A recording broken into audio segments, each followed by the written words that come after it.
लिए ध्यान पूर्वक परमेश्वर के वचन को पढ़ना है, पवित्र आत्मा का सामर्थ्य पाना है और उसके उन्नति करते जाना, उसमें जड़ पकड़ते जाना। क्योंकि परमेश्वर का वचन कहता है पवित्र आत्मा पर निर्भर रहें, अपने हृदय को शुद्ध करें और एक दूसरे से प्रेम करें, जो आत्मिक विकास के लिए महत्वपूर्ण है। मेरे प्रियो, हमको और आपको एक दूसरे से प्रेम करना है और उसके आत्मिकता में बढ़ने के लिए एक दूसरे को प्रोत्साहित करना है, सलाह देना है और एक मन हो करके, एक तन हो करके परमेश्वर से प्रार्थना करना है। पहली सदी की कलीसिया एक मन और एक तन होकर के परमेश्वर से प्रार्थना करती थी। उनके सब कुछ वस्तुएं साझे की होती थी, जिसको जैसा ज़रूरत पड़ता था वैसे लोग वो यूज करते थे। मेरे प्रिय, इसमें हम पढ़ते हैं एक आयत और हम पढ़ लेंगे, यिर्मयाह 15:19। इस प्रकार से परमेश्वर का वचन कहता है,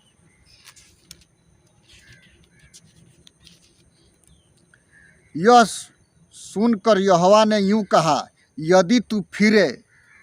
यह सुनकर परमेश्वर यहोवा ने यूँ कहा कि यदि तू फिरे तो मैं फिर से तुझे अपने सामने खड़ा करूँगा। यदि तू अनमोल को कहे और निकम्मे को न कहे, तब तू मेरे मुख के समान होगा। वे लोग तेरी ओर फिरेंगे, परंतु तू उनकी ओर न फिरना। सोचिए, परमेश्वर का वचन कहता है कि सत्य से परमेश्वर प्रसन्न होता है। वो शुद्धता के तरफ में जो मनुष्य शुद्ध है उसके लिए परमेश्वर शुद्ध बनता है, और जो मनुष्य तिरछा है, दुष्ट है, उसके लिए वो तिरछा बनता है। इसीलिए परमेश्वर का वचन कहता है कि पहले तुम परमेश्वर का धर्म और उसके मार्ग की खोज करो तो संसार के हर एक वस्तु मिल जाएंगी। कब? जब हम उसकी खोज करते हैं तब। मेरे प्रियो, गलतियाँ 5:22 और 23 में हम पवित्र आत्मा के फल के बारे में हम पढ़ते हैं। पवित्र आत्मा का फल प्रेम, आनंद, मेल, धीरज, कृपा, भलाई, विश्वास, नम्रता और संयम है।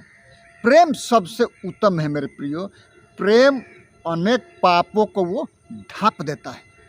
सोचिए, प्रेम के लिए परमपिता परमेश्वर ने मेरे और आपके लिए अपने पुत्र को स्वर्ग का सिंहासन छोड़ करके वो पृथ्वी पर भेजे बचाने के लिए।